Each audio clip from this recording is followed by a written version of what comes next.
Welcome, and let's first talk compliance. I'm Catherine Short, Manager of Virtual Education at First Healthcare Compliance.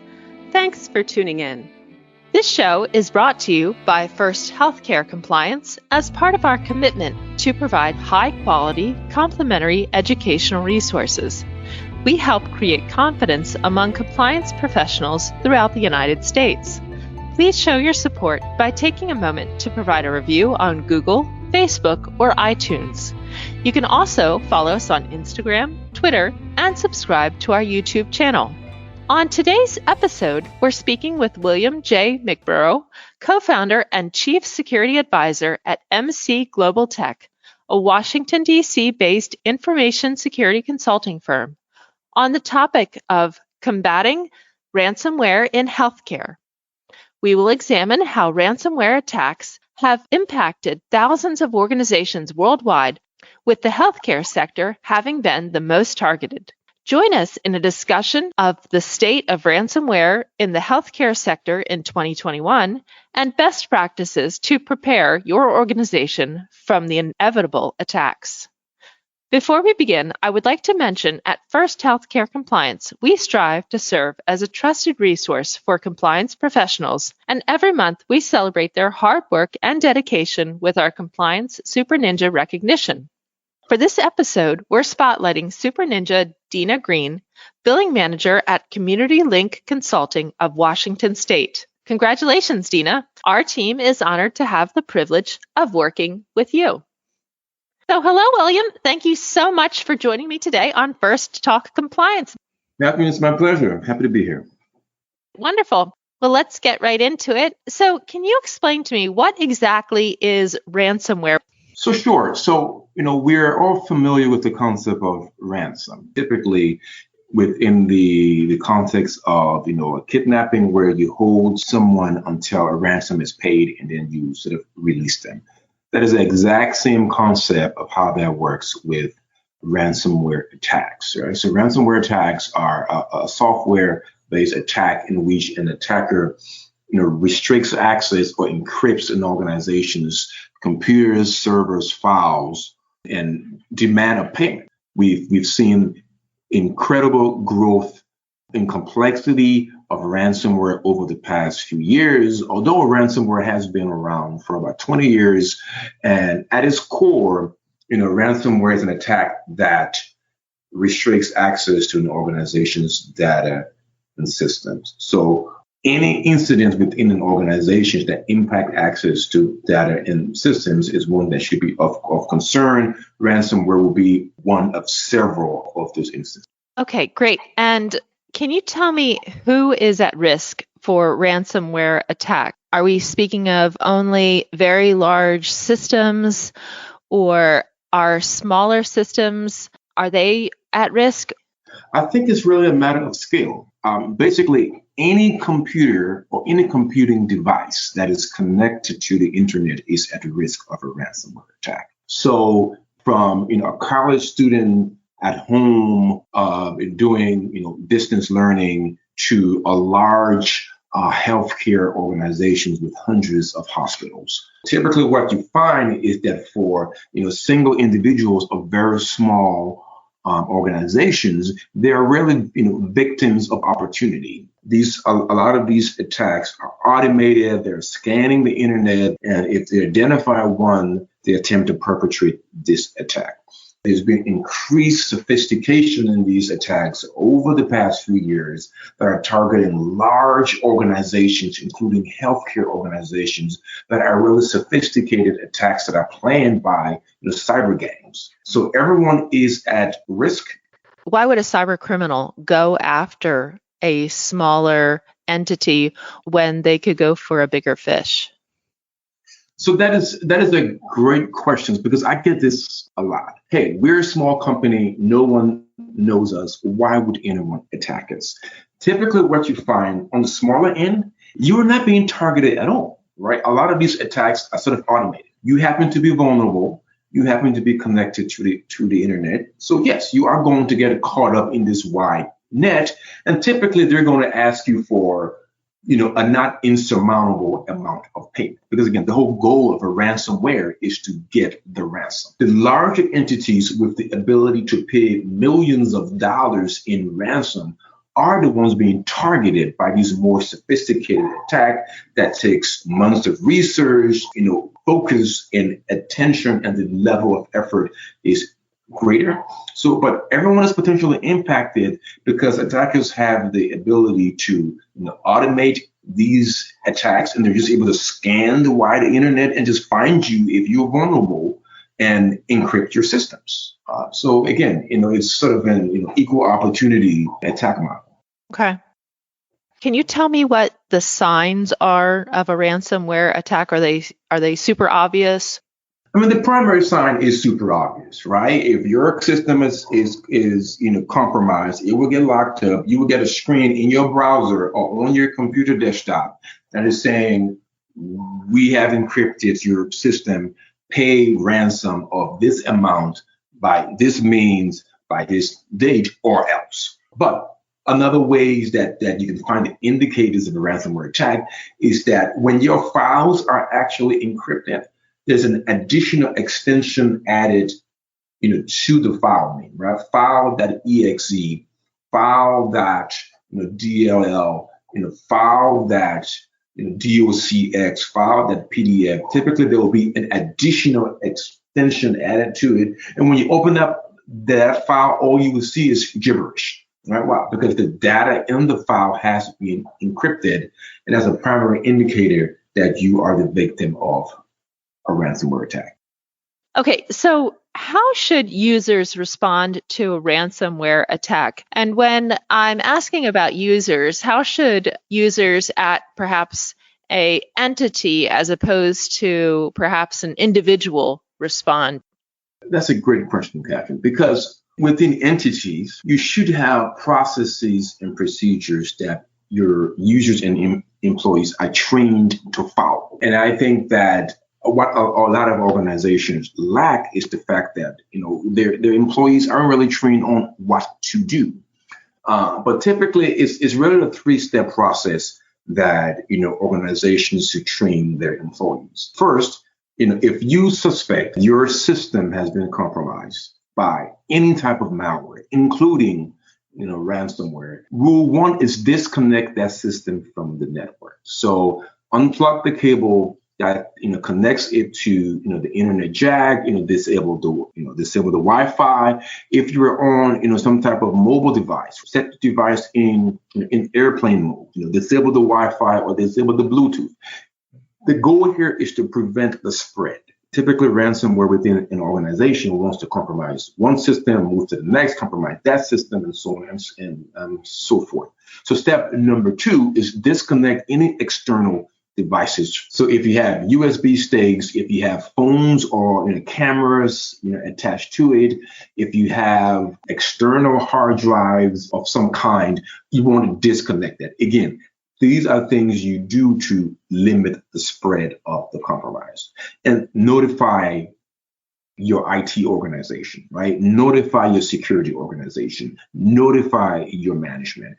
Users and employees should be trained and given easy access to how do you notify IT when you suspect a compromise of any kind. So that would essentially be the step 1, 2, and 3.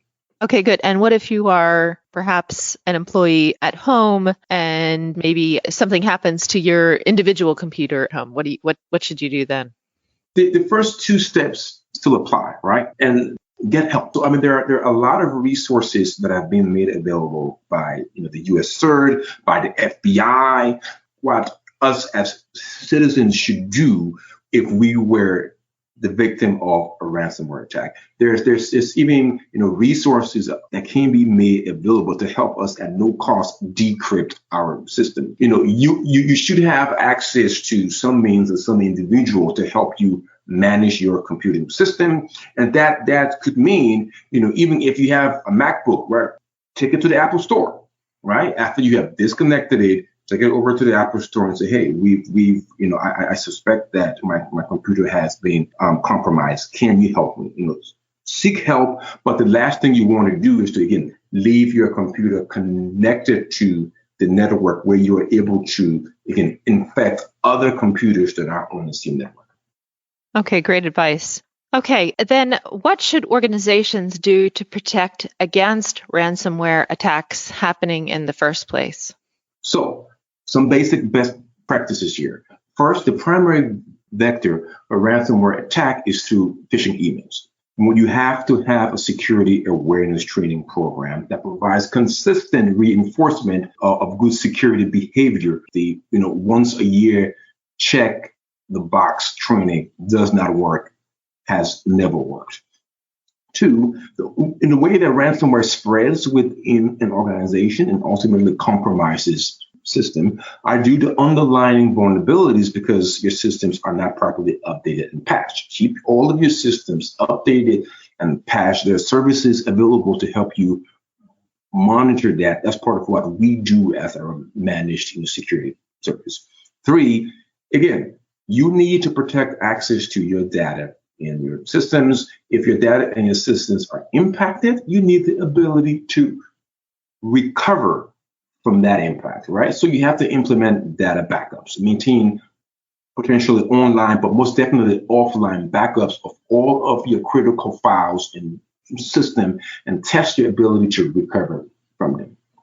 Next, you must install security software on all of your computers and servers, not just antivirus. Make sure that the firewalls are updated, make sure that you have anti-malware, and make sure that you have the capability to monitor that those security software are actually functioning. Next, email filtering, very important. Again, the number one vector within organizations for ransomware is email, right? So you must have the capability to filter all of your inbound and outbound email. The only thing better than having a user who is trained to see a phishing email and not click on it is to prevent that email from entering that user's inbox. There are filtering tools. We can help organizations identify which ones work best for them. Next, implement two-factor authentication to access your systems in your application. Passwords are dead, right? They have been dead for a long time. A lot of applications today, a lot of cloud systems today have built-in capability for multi-factor authentication. Typically the way how this works is you enter your username and your password, and then you are prompted either via a token or via a one-time password sent to your mobile device or via a one-time password sent to your email. There are many different options available today for multi-factor authentication. Lastly, within organizations, you want to implement segmentation, right? Segment your network. Separate your end users from your servers if you have servers on site, because again, you have to be able to limit the spread within the organization. Lastly, you got to have security policies and procedures to guide user behavior. What to do when, what not to do when. Policies and procedures that must be made available to your employees, that must be trained on those policies, and you must have plans, right? Business continuity plans, right? Disaster recovery plans, incident recovery plans. What should we do when the inevitable happens? Very important. And lastly, you have to test all of these controls. One of the things that we do on a regular basis for our clients is we test their security programs. Where are the weaknesses? You want to identify where you are vulnerable and address that vulnerability. Great advice. So if you're just tuning in, you're listening to First Talk Compliance, brought to you by First Healthcare Compliance as part of our commitment to provide high-quality, complementary educational resources. We help create confidence among compliance professionals throughout the United States. My guest today is William J McBorrough, co-founder and chief security advisor at MCGlobalTech, a Washington, D.C. based information security consulting firm, on the topic of combating ransomware in healthcare. Please show your support by taking a few minutes to provide a review of First Healthcare Compliance on Google or Facebook. You can also find us on all other social media. So, William, what are the most common avenues of ransomware attack? Well, Catherine, as I've said before, I've mentioned multiple times emails, phishing emails, right? Phishing emails are the primary vector for ransomware attack. They're the primary vector for most cyber attacks within organizations today. They account for more than a third to close to a half of cyber incidents within businesses large and small. Phishing emails are used primarily to trick users into opening links, downloading attachments of malicious content that then compromises the underlying systems. The second most common vector that has been established over the past few years is the fact that you now have a lot of organizations that are opening up their network to allow remote users to connect to systems within the network and not doing it securely. One of the most common ways that is done is the built-in functionality within the Microsoft operating system of remote desktop. So remote desktop gives you the ability to connect from one system to the desktop of another system across the internet. There are more secure means of achieving this within the organization, but what you find is that because of COVID-19, with the sort of vast migration of workers from the office to the home, a lot of organizations open up their network to allow workers to continue to work, and that has led to a great increase in successful ransomware infectations. Okay, and what are some possible impacts of a ransomware attack? If one happens, then what is the impact?